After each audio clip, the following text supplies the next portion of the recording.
Si Bossing, tsaka si Ayay. Noong Nagkaroon ka ba kayo ng eksena ni Ayay? ko? Na Ayay, nagkaroon din kayo ng eksena? Ano? Eksena. Miss Eksena. Anna, ba tayo ng eksena? Parang hindi. Wala, pero po. marami eksena namin totoong buhay. Yes, si Bossing naman. Kung sa yung, so, mostly kay Bossing ka ba na kanya? Honestly ako. Okay na ako dito. Oo. Na-intimidate po ako nung una kay Bossing eh. Pero okay naman po kasi tinulungan naman po niya ako. Hindi na pinaluna kasi siya po yung daddy ko sa movie. Siyempre kailangan maging comfortable din po ako sa kanya. Bossing naman, how would you describe May as first timer? Kasi sa teleserye, live pa napapanood mo, yung kabaliwan niya, di ba? Dito, how is she?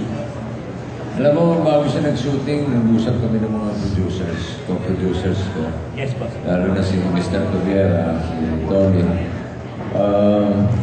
Pinag-usapan namin kung ipapasok namin sa isang workshop.